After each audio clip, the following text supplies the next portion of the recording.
Bonjour et bienvenue sur la chaîne YouTube de l'Église évangélique italienne de Marcinelle. Notre culte va pas tarder à commencer.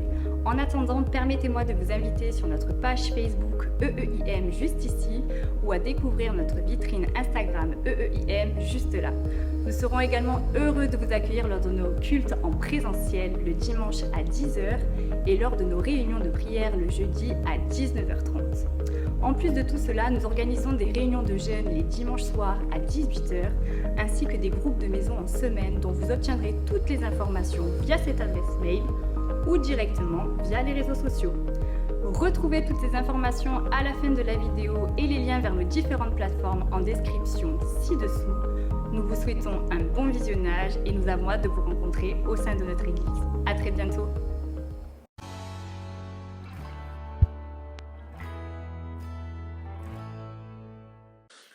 Le Seigneur, il a mis dans mon cœur ce message ce matin. Je crois qu'il m'a été donné pendant la nuit. Souvent, il m'arrive. Saisir l'opportunité. Pourquoi ce message? On se trouve au début d'une nouvelle année et sûrement il aura beaucoup d'opportunités pour chacun de nous. Et alors il faut le saisir. Et pour expliquer ça, je vous porte un petit exemple. Quand j'ai fait le voyage en Israël, on a passé par l'Égypte et j'ai eu l'occasion de monter sur le Sinaï. Et il y avait un jeune bédouin qui il est venu vers moi et s'est présenté avec un caillou, plus ou moins la grandeur d'un œuf, et il était cassé en deux. Et il y avait des cristaux à l'intérieur magnifiques. Je suis presque tombé amoureux de ce caillou, surtout que le soleil brillait, c'était magnifique. Et même le guide, il a dit, ah c'est bon celui-là. Et après, j'ai dit, sûrement, j'aurai des autres occasions. C'était pour quelques dollars. J'ai perdu cette occasion, je ne l'ai plus trouvée. Encore maintenant, je regrette parce que j'aurais voulu, même comme souvenir, cet objet. Et comme ça, il peut aller, il va toutes les autres opportunités saisir le moment adapté. Quand il se présente, peut-être qu'il ne se représentera plus les bonnes opportunités. Ce terme, j'ai fait une recherche pour la signification de ce terme. Opportunité, il prend le nom de port. Un port, c'est un lieu où on part. Dieu nous ouvre un autre univers, opportunité. Il nous introduit peut-être dans un autre pays, une autre nation, un autre travail et autre chose. Alléluia.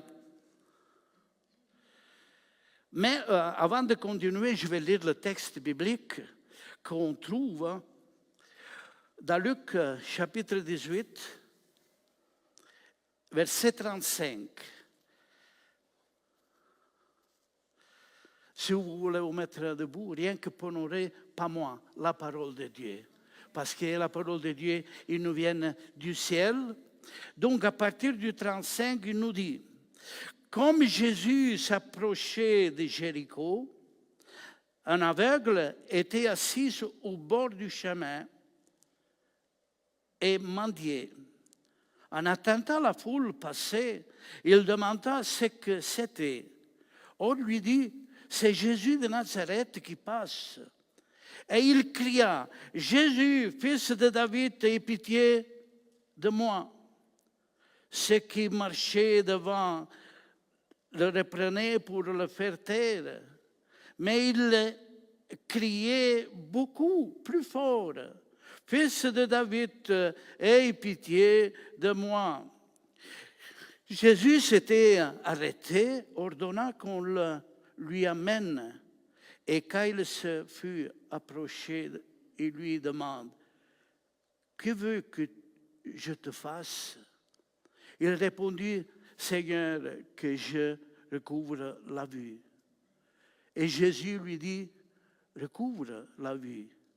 Ta foi t'a sauvé. » À l'instant, il recouvra la vue et suivit Jésus en glorifiant Dieu. Tout le peuple, voyant cela, loua Dieu. Seigneur, bénis cette parole ce matin. Que par l'onction de l'Esprit, je puisse donner l'interprétation, je puisse donner la signification, Seigneur, qui vienne de toi, afin que ton peuple soit béni par cette parole au nom de Jésus-Christ. Amen. Amen. Vous pourrez prendre place. Alléluia.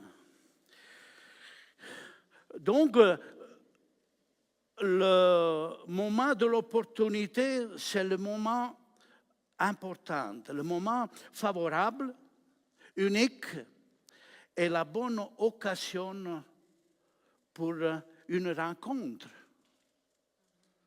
pour un problème, une situation, et on peut faire une grande liste. Les opportunités, ils sont infinies. Mais comme je répète, il faut saisir la bonne opportunité. Peut-être qu'il ne reviendra plus. Alléluia. Dieu, pour cette nouvelle année, offre pour chacun de nous une nouvelle opportunité. Santé, travail, sécurité, surtout dans la vie spirituelle, relations de couple, la famille. Pas oublier que tu es la lumière du monde et le sel de la terre. Ça, c'est important. Car on est sur terre pour être lumière du monde. Et c'est Jésus qui nous a fait lumière du monde et sel de la terre. Donc, on a de la valeur à les yeux de Dieu et aussi à les yeux de ce monde qui meurt. Et Dieu veut nous donner de l'opportunité encore aujourd'hui. Il veut utiliser encore notre vie. Est-ce que vous avez parlé pendant cette fête à vos membres de la famille de ce trésor du ciel? Oui, c'est bon de recevoir un bon cadeau, surtout quand on l'ouvre et que c'est notre goût, on trouve de la joie. On doit trouver la joie du cadeau qui nous vient du ciel. Et je vais retourner un peu, cette nouvelle-là, je me prends quelques minutes en plus. Même Jésus, il a reçu des cadeaux. Selon la parole de Dieu, c'était 3 cadeaux très importants. De l'or, de l'encens et de la myrrhe. Ce n'est pas pour faire du thé, hein, la myrrhe et l'encens. L'or, il représente la royauté de Christ. L'encens, c'est le parfum que le sacerdote y jetait, si c'est le terme bon. Et la myrrhe, c'était l'huile pour le roi prophète. C'est extraordinaire. Les cadeaux, ils sont acceptables. Dieu nous donne des opportunités. Dieu nous enrichit des cadeaux du ciel et on doit les offrir. C'est important, frères et sœurs. Alléluia. Alors, tu es lumière du monde. Et celle de la terre, tu es quelqu'un. Dieu nous a transmis sa parole et nous a fait asseoir spirituellement dans les lieux célestes. La vie éternelle, il a commencé le jour que nous, on a cru au Seigneur. Alléluia. Tu auras des relations avec un monde perdu. Un monde destiné à l'enfer quand tu peux le sortir dehors de ça. Et il peut commencer dans ta propre famille. Tu as dans ta famille des personnes perdues et toi, tu es la lumière du monde. Alléluia.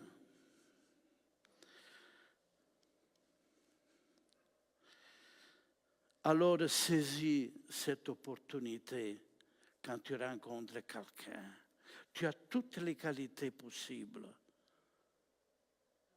Même si la réaction de la personne est négative pour toi, elle est positive.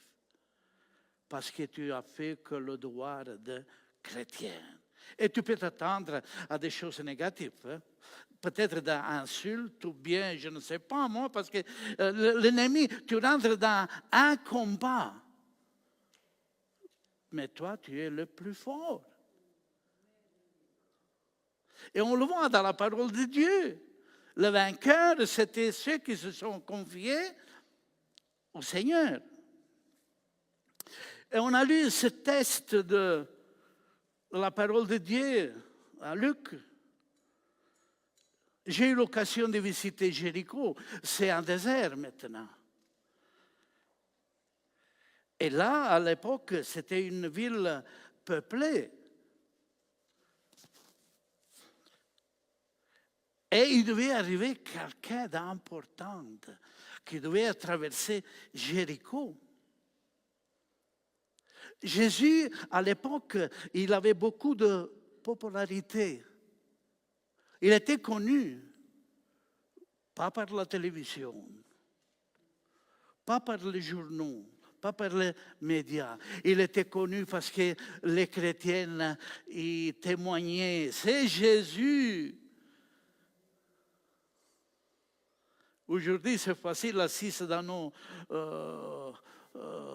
comme je dois dire, divans, c'est facile de parler. Il faut une rencontre personnelle. Il doit avoir mes yeux, il doit avoir le mouvement de mes lèvres. Quand je prêche l'évangile, je dois transmettre la chaleur de Christ, le parfum de Christ. Voilà pourquoi c'est important un contact personnel avec les gens. Et je l'ai fait depuis que le Seigneur il m'a sauvé et on a eu de bons résultats. Mais ici, à Jéricho, la nouvelle, elle était déjà là. Jésus devait passer par certains chemins. On peut voir maintenant à la télévision, quand il y a quelqu'un d'important, il se traîne derrière une grande foule. Protégé, vous voyez le président des États-Unis, il est entouré déjà comme vous le tuez du fois. On peut imaginer, il est entouré du peuple, c'est une personnalité. Et Jésus, c'était une personnalité. Pourquoi? Parce qu'il y avait des qualités, il avait la réponse à tous les problèmes. Et il était venu à l'oreille de cet aveugle. Il attendait les bruits, il ne savait pas voir. Mais il attendait les bruits, il dit, c'est quoi tous ces bruits-là? C'est Jésus de Nazareth qui passe. Ah, saisir l'opportunité. C'est maintenant le moment, peut-être qu'il ne passera plus ici. Il commence à crier pour se faire attendre. Mais tais-toi. Tu vas pas déranger les gens, pourquoi tu cries comme ça? Et puis crie encore plus. C'est l'opportunité la bonne. C'est maintenant ou plus jamais. Et la voix, il arrivait jusqu'à l'oreille de Jésus.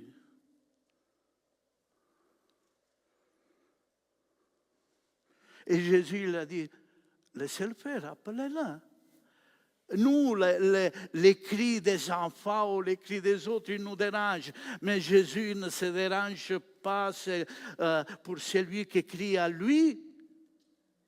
Alors criez, vous avez un problème, criez. Pas parce que lui ne nous attend pas, mais c'est notre expression de l'âme, notre besoin qui nous fait crier. Alléluia. Et on l'a amené parce qu'il ne voyait pas. Il a dit, allez bien, on te conduit chez le maître. Quelle belle opportunité, frères et sœurs. Vous croyez que Jésus ne savait pas de ce qu'il avait besoin? Oui, bien sûr. Lui, il le sait déjà. Mais quelquefois, il demande, qu'est-ce que tu veux que je te fasse? Seigneur, la chose principale est que je puisse te voir. La chose plus importante, c'est regarder le visage de Christ. Je puisse te voir, que je puisse retrouver la vue. Mais comment Jésus ne pouvait pas faire ce miracle? Comment Dieu ne peut pas faire un miracle si toi tu cries avec tout ton cœur, toute ton âme? Il est sensible aux besoins de l'humanité, vous savez. Recouvre la vue. Les yeux se sont ouverts. À un autre, il a fait de la boue de la terre. Merci. De la boue de la terre, et il lui a mis sur les yeux. Avec la salive, comme s'il lui aurait craché dans le visage. Mais le miracle est là. Lui utilise toutes les moyens pour intervenir à ton besoin. Il ne faut pas dire à Jésus la manière qu'il doit faire pour résoudre ton problème. Il sait bien qu'est-ce qu'il doit faire. La parole de Dieu, elle est pleine de bonnes opportunités. Heureux ceux qui l'ont saisi.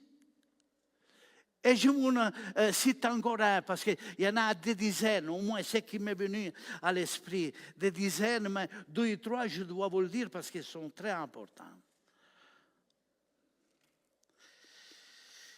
Alléluia. Un autre personnage important, c'était Zachée. Zachée, c'était un homme comme moi, petit. Ce n'est pas une offense pour les petits. Hein. Il disait quelqu'un au Canada, ce qui compte, c'est ça. De là à là. Le reste, tout ce qui passe de là. Et lui, c'était quelqu'un qui savait bien raisonner avec sa tête, hein, mais il était petit. Et lui aussi, il a su qu'il devait passer Jésus. Mais vous savez, quand on est petit, on a quelques difficultés. Quelquefois, il se présente devant moi quelqu'un de haut, moi je dois faire comme ça. On a quelqu'un de grand, Dieu vous bénisse avec votre force, votre... Hein, mais on est comme ça, on est différents les uns des autres, mais chacun de nous, il a une valeur à les yeux de Dieu. Mais lui, il devait résoudre quand même le problème parce qu'il voulait voir Jésus. Et c'était une bonne opportunité, parce que peut-être qu'il ne passerait plus sur ce chemin. Et on n'a plus l'occasion de le rencontrer.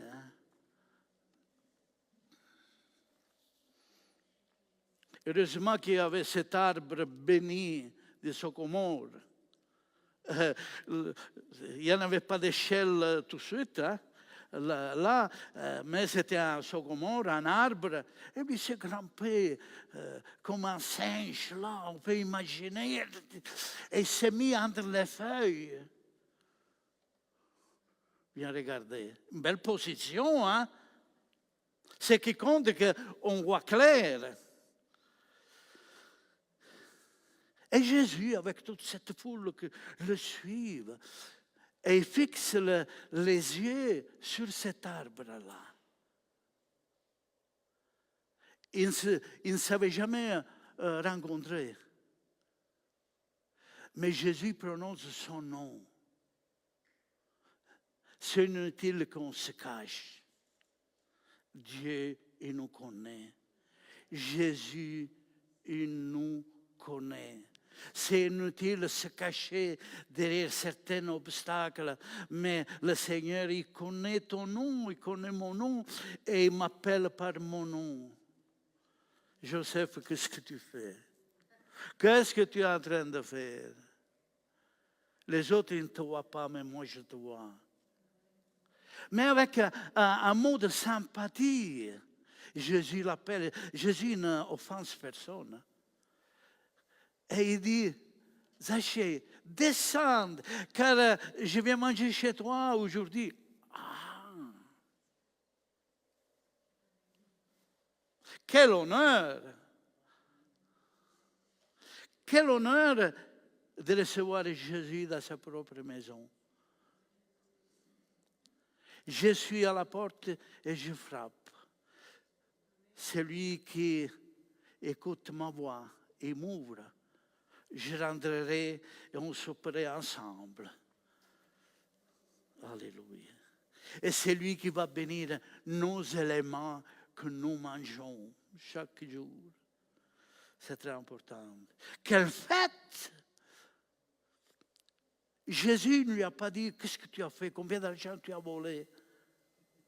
Combien de fois tu as triché? Non, il le savait bien. Et lui-même, il a dit, Seigneur, vous voyez, j'ai volé, mais je vais restituer. Hein. Selon la loi, je vais rendre l'argent. Quel changement! La rencontre de Jésus apporte toujours un changement dans la vie. Alors, profite de cette bonne opportunité aujourd'hui. Alléluia.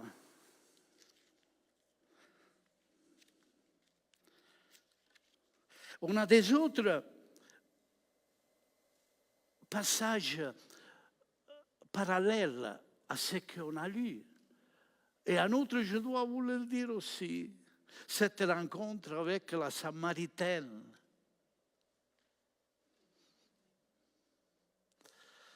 Le moment opportun, c'était l'heure de midi. Jésus descendait de Jérusalem vers la Samarie.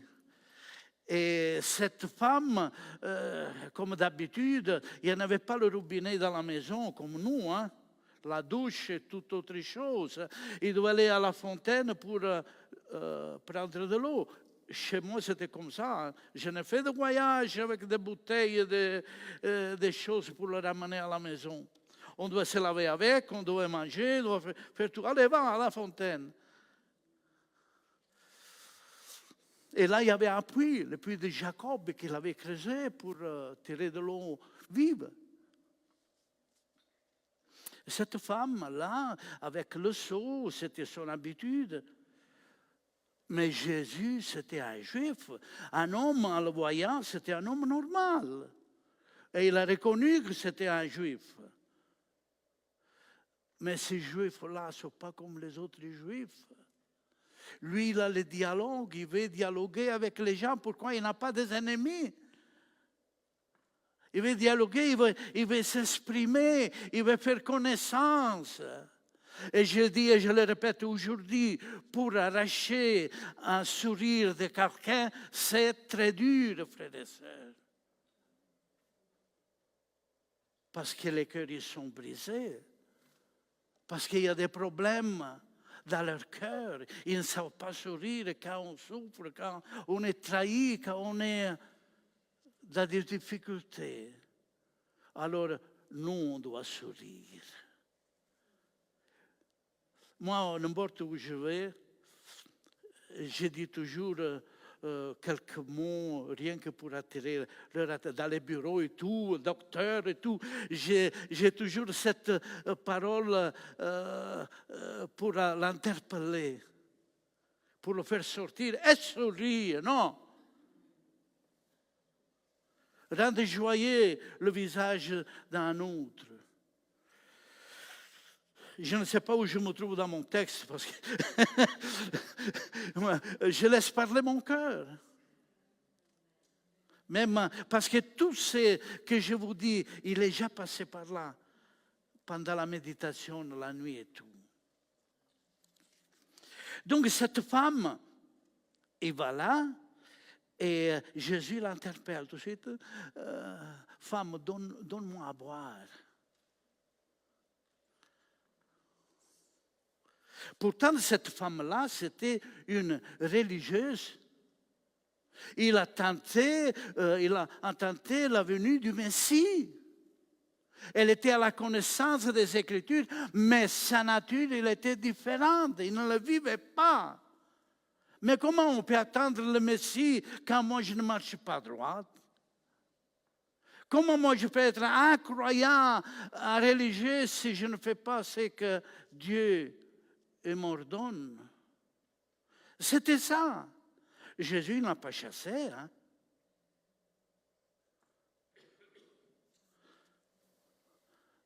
Il a dit, tu ne me connais pas. Si tu saurais qui je suis, toi tu l'aurais demandé à voir. Oui, on sait bien que le Messie doit venir. Et Jésus dit, c'est moi le Messie.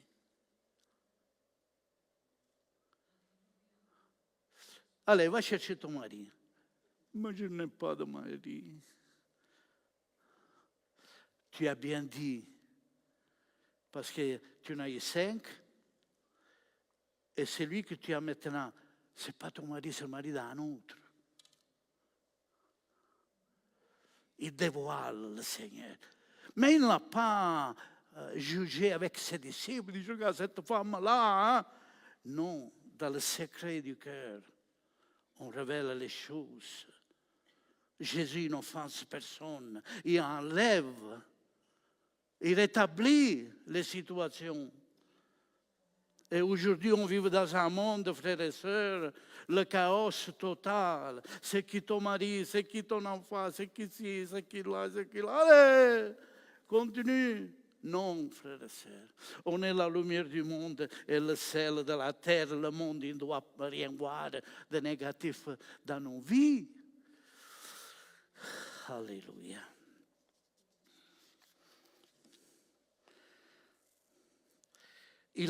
Cette femme, il a trouvé la paix, la tranquillité. Il est devenu le même jour une missionnaire parce qu'il a été annoncé à ceux du village qu'il avait rencontré le Messie. Alors tu as une opportunité à partir d'aujourd'hui d'annoncer celui qui t'a sauvé, celui qui t'a dit la vérité.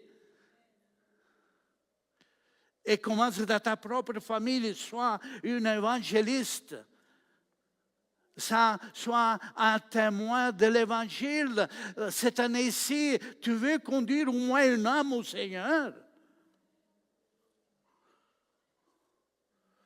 Dieu n'utilise pas les anges pour annoncer l'évangile.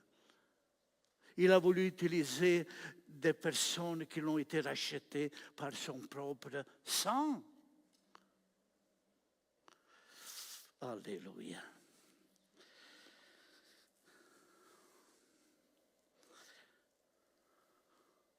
On a des autres, mais je m'arrête, sinon je vais passer toute ma journée à vous raconter les histoires bibliques.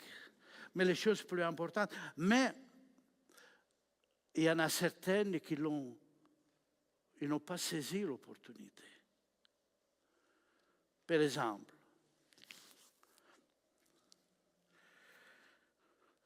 le voleur sur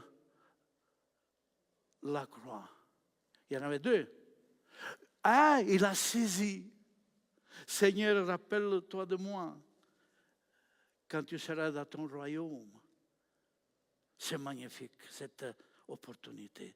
Mais aujourd'hui même, tu seras avec moi dans le paradis. Il doit mourir. La dernière minute, le dernier instant, il est sauvé, il a saisi, il a attrapé ce moment pour avoir la vie éternelle. Lui, il est déjà là. Nous, on ne le sait pas. Hein. Mais lui, il est déjà là. Voleur comme il était. Hein. Mais l'autre, il a raté l'opportunité.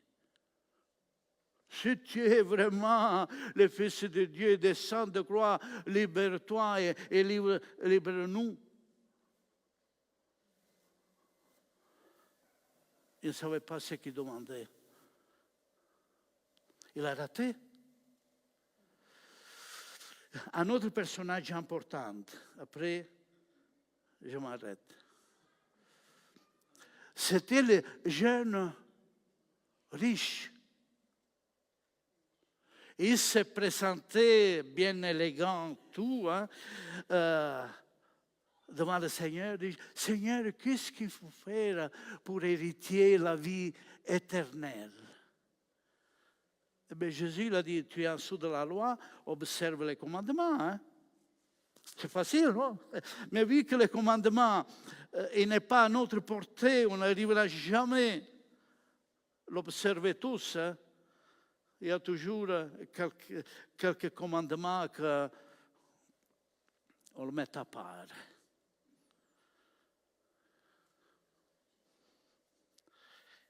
Et lui, avec fierté, il dit, mais les commandements, je l'observe depuis ma jeunesse, depuis ma naissance. Quel bel témoignage. Il ne savait plus que moi. Il connaissait les lois.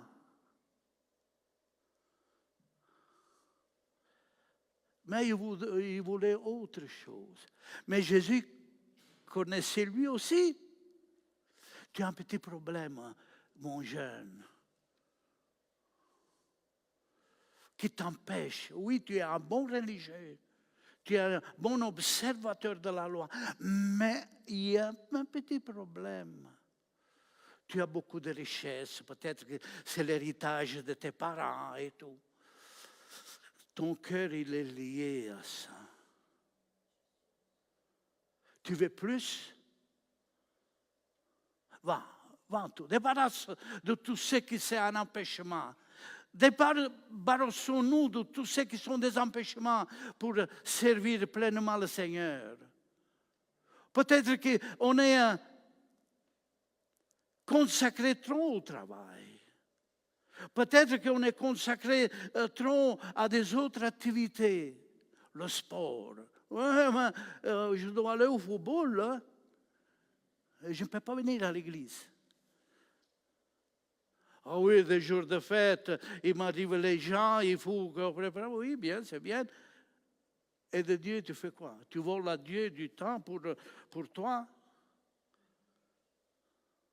Alors, débarrassons-nous de tout ce qui peut être un empêchement pour notre vie spirituelle. C'est très important. Moi, cette année ici, je vais le passer avec le Seigneur. Si je me regarde derrière, je vois qu'ils sont passés 77 ans. C'est beaucoup, hein? Quand je regarde devant, il ne me reste pas grand-chose. Et je vais finir mes jours avec lui, à son service. Sinon, j'annule tout ce que j'ai fait derrière moi. On a fait un programme pour servir le Seigneur. On ne sait pas si on a une autre opportunité aujourd'hui. Peut-être que c'est la première fois que tu viens et tu écoutes la parole de Dieu. Saisis cette opportunité. Peut-être que tu n'attendras plus. Je dis à quelqu'un qui travaille avec moi, je lui parle toujours du Seigneur. Il y en a certaines qui l'ont voulu, certaines qui sont venues à l'église, mais certaines. Et un jour, je lui dis, quand on ne travaillera plus ensemble, quand on sera vieux, sûrement tu te rappelleras, cet homme, il avait raison. Alléluia.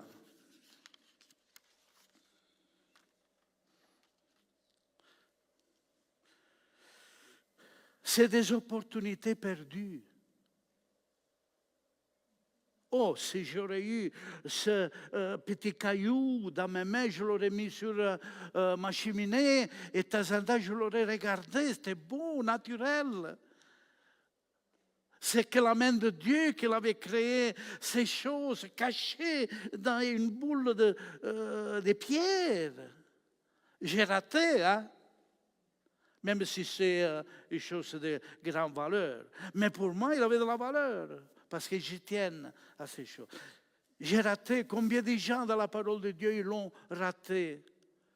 Combien de familles ils sont perdus, ils sont morts dans le péché parce qu'ils ont raté la grâce de Dieu. Ils l'avaient chez eux. Alléluia. Ça va. Ça va. Il n'est pas retard. Mais je suis habitué à des cultes de 12 heures. Et alors, alléluia.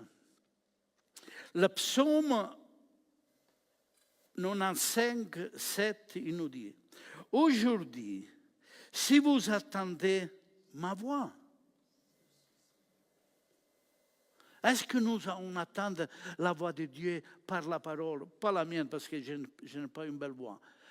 Mais le Seigneur utilise mes lèvres, mon cœur, pour transmettre à vous sa parole.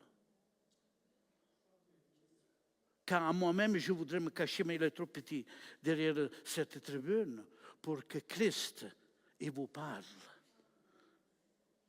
Parce que je suis qu'un homme et je ne suis pas parfait. Hein? Je fais encore des gaffes. Seigneur, pardonne-moi. Ma femme, il peut vous le dire. Mais j'essaye au maximum de faire la volonté de Dieu. J'aime le Seigneur. J'aime l'Évangile. Je conteste ceux qui critiquent l'Évangile.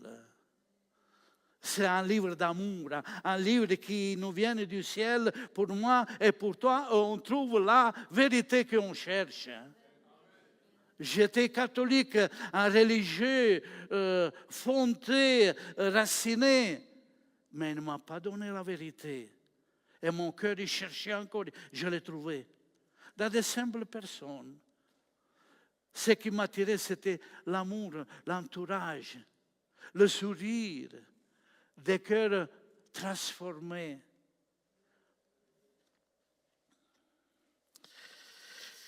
Apocalypse 3, 20, j'ai cité ce verset qui nous dit, je le répète, « Voici, je me tiens à la porte et je frappe. Si quelqu'un attend de ma voix et ouvre la porte, j'entrerai chez lui, je souperai avec lui et lui avec moi. » Une en face de l'autre. C'est une opportunité aujourd'hui d'ouvrir la porte du cœur et d'inviter Jésus à manger comme Zachée. Quelle belle histoire on trouve dans la parole de Dieu. C'est notre hospite, comme on dit. Notre invité d'honneur. Notre invité d'honneur, c'est le Seigneur. Alléluia. Hébreux 3, 8. Il nous dit, aujourd'hui, si vous attendez sa voix, n'endurcissez pas votre cœur. C'est la vérité, mais je fais comme je veux. Il y en a des cœurs endurcis, ils connaissent la vérité, ils savent le chemin de la vérité, mais leur cœur il s'endurcit. On a des préférences. Peut-être il y en a certaines qui jouissent de la vie. Il laisse son âme dans un pâturage peut-être empoisonné. Il se nourrit de toutes ces choses-là. Mais Dieu, que notre cœur il soit ramolli. Je te tirerai ton cœur de pierre et je te mettrai un cœur de chair. Que facilement Dieu peut le manipuler, le transformer. Donner quelques retouches de peinture à celui qui a été fait à son image. Alléluia. Je le répète, peut-être que c'est la première fois que tu écoutes le message de la foi. Peut-être que c'est la dernière fois. Je n'imaginais jamais que l'année passée, on aurait perdu, comment s'appelle la sœur, Rita. À Noël, l'année passée, il était chez nous. On a passé un bon moment. Je n'imaginais jamais que cette année-ci n'était plus là. Dieu peut appeler n'importe qui, jeune, personne âgée, enfant, tout. Préparons-nous, car on ne sait pas quel est le jour que le Seigneur nous appelle. Alléluia. Le Seigneur nous interpelle, vous savez. J'ai passé 60 ans dans le service de Dieu. Il m'a appris beaucoup de choses. Sinon, si je n'aurais pas connu le Seigneur, je ne sais pas si je serais encore en vie. Peut-être que j'aurais tué quelqu'un. Peut-être que j'aurais sauté à une banque. Ou je ne sais pas. Mais merci Seigneur que tu as mis ton regard. J'avais à peine 20 ans. Il y a beaucoup de jeunes ici. Allez, travaillez. Bougez, collaborez avec le pasteur. Qu'est-ce que je peux faire pour toi? Qu'est-ce que je peux faire pour l'Église? On ne doit pas rester assis là. Vous savez, un culte, chaque dimanche, c'est passé pour grandir dans le Seigneur. Vous voulez grandir? C'est là. Livre de sagesse et de connaissance. Livre d'espoir. Alléluia. Saisis aujourd'hui cette belle et favorable, utile opportunité. Durant cette nouvelle année, saisis l'opportunité que Dieu a préparée pour toi, pour ta vie, pour ton bien. Être pour la prospérité et le salut. Dieu bénit sa parole dans nos cœurs. Amen. Que Dieu vous bénisse.